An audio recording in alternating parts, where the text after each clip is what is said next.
what have been the responses that have really warmed your heart or that have really connected to you in a way that are going to stay with you for a long, long time, either on tour or I'm sure you've had so many people write to you because of the book and write to your team and everyone else. What are some of those that you could tell us now, especially now that the book's been out for a while? I'm guessing it's only getting more and more. Yeah, I think the most moving and beautiful responses are people kind of expressing at all ages how me and sharing my story has helped them, feel less alone, helped them talk to their parents in a new way, helped them carry less shame.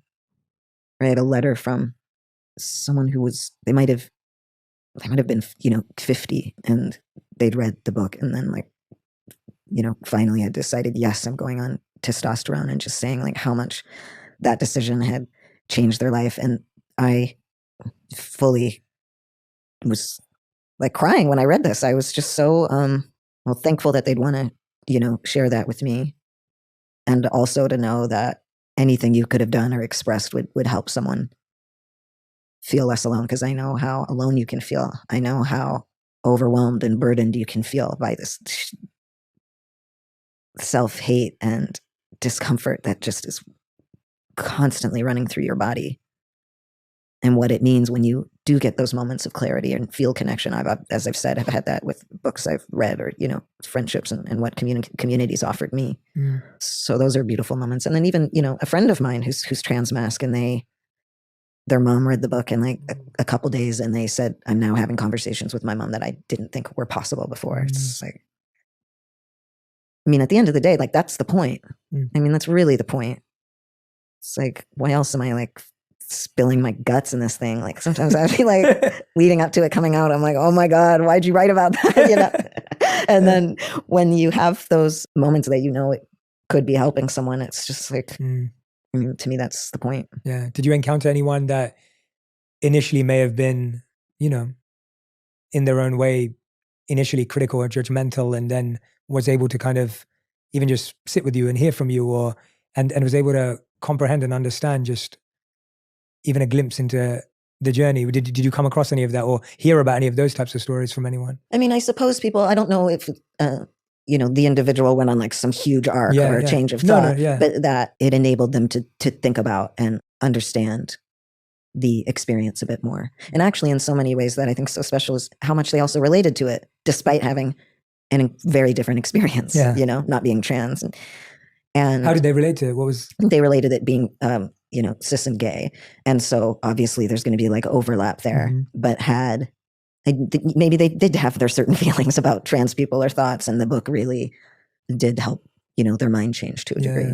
I'm so glad that, there's so many books that you mentioned today that I want to read, and I know that, our community is hopefully going to read Pageboy as well after this, but it's fascinating to me just how we all became trained in different ways, conditioned in different ways to become closed to experiences that you would hope we would have become more curious to learn about and more open to learn about. And it's fascinating to me as a society how we've become more and more closed-minded about so many issues, as opposed to being broad-minded, when it obviously makes sense to be open-minded about things, makes us a healthier, happier, more growth-focused human. And for me, I've always talked about how I think the best thing that happened to me is I met people who were very different to society when I was young.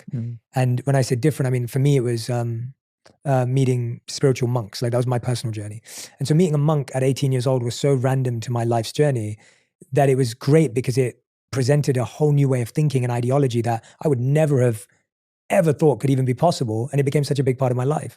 And I'm hoping that, stories like yours and stories like this will continue to help people open up their minds to recognize how much there is in common that we have, and how much there is in common experience that we can learn from and be guided by, even if it's not the same experience. Would that be an accurate mission statement, to a part of the mission statement? Absolutely. Ideally. Yeah. And I memoir in particular, I read a lot of and love, and so much of it are, stories that are very different than mine, and people with different experiences and identity and what have you, that have deeply touched me and moved me and opened my mind and allowed me to grow and expand. And we're all learning all the time, and it's beautiful to have the space, or, to help create the space on any level that allows people to grow and expand in that way.